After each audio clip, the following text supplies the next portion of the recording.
ইফতার মাহফিলের সম্মানিত প্রধান অতিথি উপস্থিত আছেন আমাদের অত্যন্ত শ্রদ্ধেয় শিক্ষক, বাংলাদেশ এমপিওভুক্ত শিক্ষক পরিষদের সম্মানিত সদস্য সচিব জনাব অধ্যক্ষ দেলোয়ার হোসেন আজিজি মহোদয়। উপস্থিত আছেন বাংলাদেশ সরকারি কর্মকর্তা কর্মচারী কল্যাণ সমিতির সংগ্রামী আহ্বায়ক জনাব আব্দুল মালেক ভাই। উপস্থিত আছেন সম্মানিত অতিথিবৃন্দ। উপস্থিত আছেন এই আমরা চাকরিজীবীর সম্মানিত প্রেসিডেন্ট সাইরি বিন সুলতান রিপন, সাধারণ সম্পাদক সহ উপস্থিত বিভিন্ন দপ্তর থেকে বিভিন্ন সংগঠনের সম্মানিত পে স্কেল সহযোদ্ধারা এবং আমার সম্মানিত কলিগরা, সবাইকে মাহে রমজানের শুভেচ্ছা এবং মুবারকবাদ। আজকে আমরা এখানে উপস্থিত হয়েছি একটি মহতী ইফতার মাহফিল উপলক্ষে। আসলে আমাদের উপলক্ষটা আপনারা জানেন যে জাতীয় নবম পে স্কেল নিয়ে দীর্ঘদিন যাবৎ সরকারি কর্মচারীরা মানববন্ধন আন্দোলন করে আসছে। সে ফলশ্রুতিতে কিন্তু অন্তর্বর্তীকালীন সরকার পে কমিশন গঠন করেছিলেন। আমাদের এই পে কমিশন গঠন করার পর থেকে সরকার পে কমিশনে কিন্তু ৩০০-র অধিক সংগঠনের সাথে মত বিনিময় সভা করেছিলেন, যে আমাদের মতামত নিয়েছিলেন যে আসলে আমাদের কেমন বেতন, কেমন কি হওয়া প্রয়োজন। সেখান থেকে বর্তমান অন্তর্বর্তীকালীন সে সময় সরকার মাঝে মধ্যে এসে কিন্তু বলেছিল প্রথম অবস্থায় যে আমাদেরকে মহার্ঘ ভাতা দেওয়া হবে। মহার্ঘ ভাতা দেওয়ার নামে একটি কমিটি করে আমাদের কর্মচারীর সাথে একটি প্রতারণা করেছিল। তারপর আমরা কি দেখতে পেলাম, আমাদেরকে দেওয়া হয়েছে বিশেষ প্রণোদনা। ঠিক আছে, প্রণোদনা দিল, আমরা তা নিয়েই বাস করতেছিলাম। আমরা ভেবেছিলাম বর্তমান গত অন্তর্বর্তীকালীন সরকার যেহেতু শান্তির বিষয়ে নোবেল পুরস্কার পেয়েছেন, তিনি বৈষম্য মুক্ত করার জন্য সরকারের দায়িত্ব কাঁধে তুলে নিয়েছিলেন।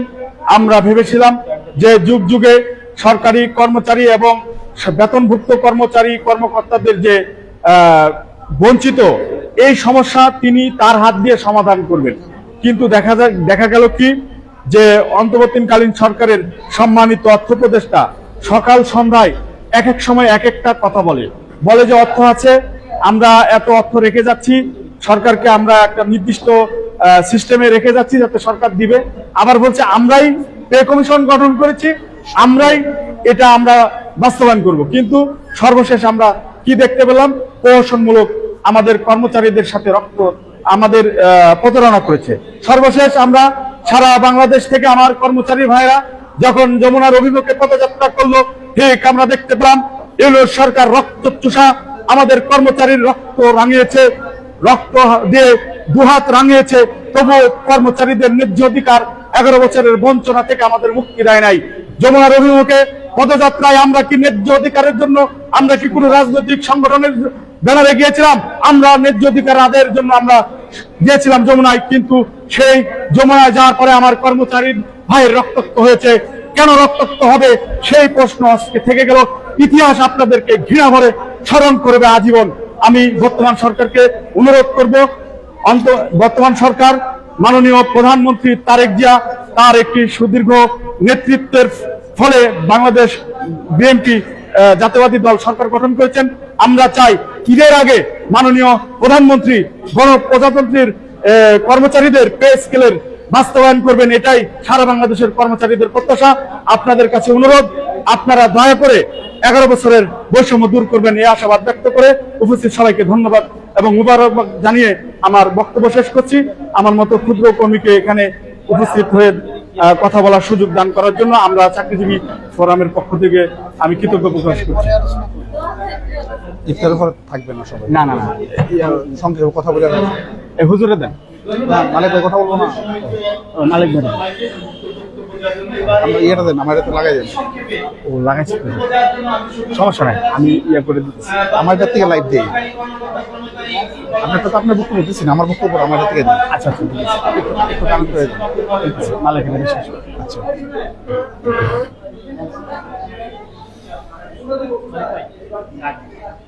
বয়ে আনছি যে তারটা লম্বা হয়েছে, এগুলো নিতে হবে, শর্টকাট নিতে হবে একটা।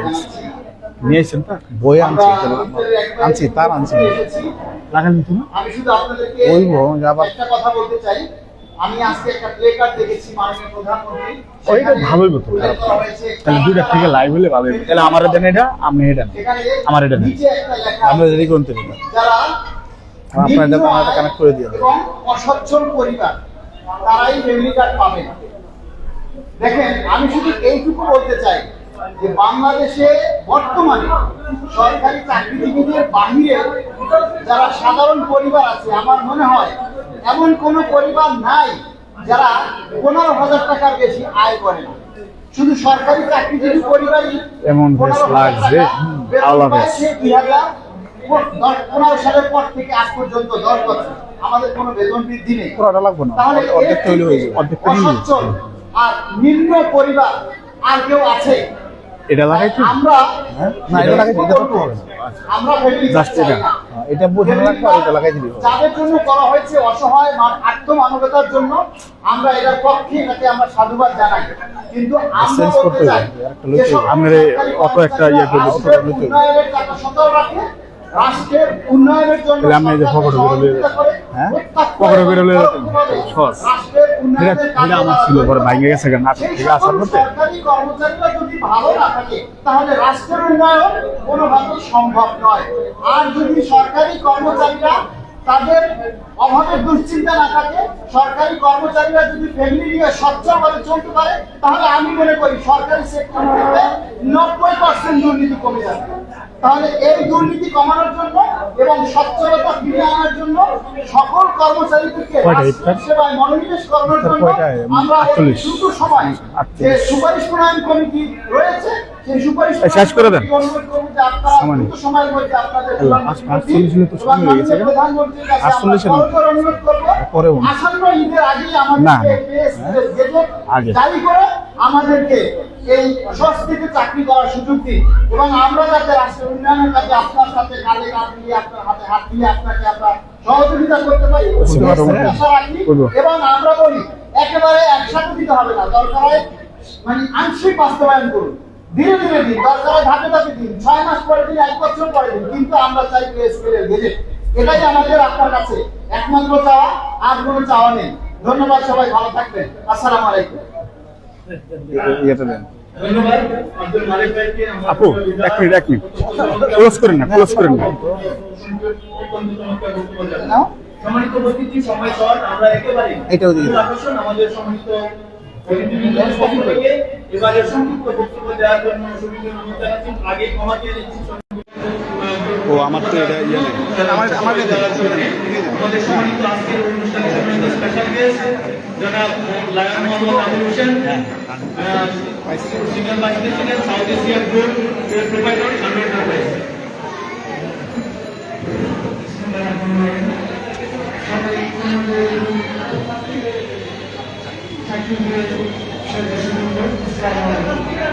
আপনাদের আমি শুনেছি আপনারা সত্যি আসলে নিজের যে আকাঙ্ক্ষা, নিজের যে আশা, আপনাদের সেই আশা পূরণ হচ্ছে না।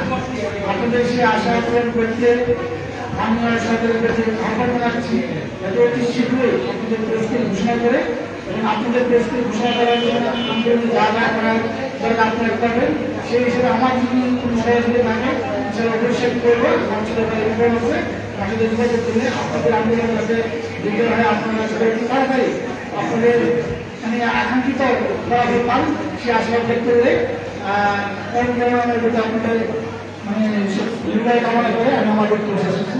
ধন্যবাদ। তিনি এমন এক ব্যক্তি যে আমি আমার লাইফে 38টা সরকারি চাকরি বাইবা দিচ্ছি, আর যেহেতু 38টা সরকারি চাকরি বাইবা দিচ্ছি, আমার নিয়ে আমি ঢাকায় থেকে পরীক্ষা দিচ্ছি, তার বাসায় থেকেই আমার নিজের বাসায় চলে এরকম একজন ঘনিষ্ঠ ব্যক্তি, যিনি আসলে সারা বাংলাদেশে তার বিভিন্ন ভাবে বিভিন্ন সাহায্য সহযোগিতা করে থাকেন। ধরবে কি? আমরা আশাবাদী আমাদের মান গঠনের দিকে সহযোগিতা করবেন। যাই হোক, সময় সংক্ষিপ্ত। এবারে সর্বশেষ মূল আকর্ষণ আমাদের আজকের অনুষ্ঠানের সম্মানিত প্রধান আলোচক আমাদের না লাইভ হইছে দিয়ে দিছে জনাব অধ্যক্ষ দেলোয়ার হোসেন আজিজি স্যার, সদস্য সচিব এমপিভুক্ত শিক্ষা এটা দিন, এটা দিন। ও সভাপতি বাংলাদেশ মাদ্রাসা শিক্ষা সামনে শিক্ষক কর্মচারী ক্লাবের এটা দিন, সম্মানিত এটা দিন, সভাপতি জনাব অধ্যক্ষ দেলোয়ার হোসেন আজিজি স্যারকে না না না লাইভ দিও ভিডিও ভ্যালু কম দিক নির্দেশনামূলক বক্তব্য পেশ করার জন্য অনুরোধ জানাচ্ছি। আশা করি আমাদের পেজকে চূড়ান্তভাবে গেজেট প্রকাশ সহ সম্পূর্ণভাবে বা শতভাগ বাস্তবায়ন না হওয়া পর্যন্ত তিনি যেভাবে কোনো ঘটনা দেখে চলছেন, আগামী দিনগুলোতে আমাদের পাশে থাকবেন, আমাদের সাথে আমরা কথা প্রকাশ করে তিনি এবং তার গ্রুপ আমাদের সামগ্রিকভাবে সাহায্য সহযোগিতা করবেন সে আশা করি বক্তব্য পেশ করার জন্য সুবিধা জানাচ্ছি।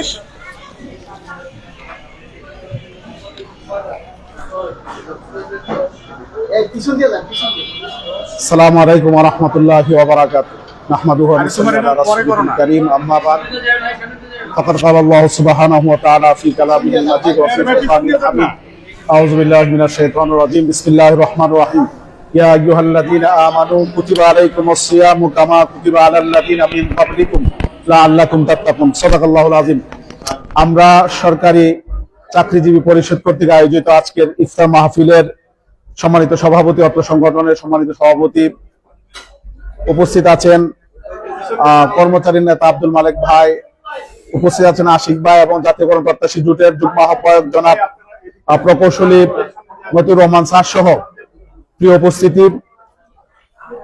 আমরা রমজানের আজকে দ্বিতীয় রোজা আমরা শেষ করেছি, কিছুক্ষণের মধ্যে আমরা ইফতারি গ্রহণ করব। আপনারা সবাই জানেন যে আমরা পে স্কেল বাস্তবায়নের জন্য আমরা কিছু আন্দোলন করেছি, কিন্তু সর্বশেষ আমাদের আন্দোলনটি সফল হয়নি। কেন আন্দোলনটি সফল হয়নি এই ব্যাপারে আমি দুটি কথা বলবো। সেটি হচ্ছে, সর্বশেষ যেদিন শহীদ মিনার থেকে যমুনা অভিমুখে মার্চ করার যে প্রোগ্রামটি ছিল, বুখা মিছিলের যে প্রোগ্রামটি ছিল, আমি আমার পারিবারিক একটি অনুষ্ঠানের কারণে আসতে পারি নাই, কিন্তু আমাদের জাতীয়করণ প্রত্যাশী জোটের সিনিয়র নেতৃবৃন্দ এখানে ছিলেন। এখানে যে প্রকৌশলী মতিউর স্যার এখানে আছেন, ওনার নেতৃত্বে আমাদের জাতীয়করণ প্রত্যাশী জোটের নেতৃবৃন্দ এবং আমাদের সহযোদ্ধারা ছিলেন। আমার কাছে মনে হয়েছে ওই দিন যেখানে পুলিশ বাধা দিয়েছে, ওখান থেকে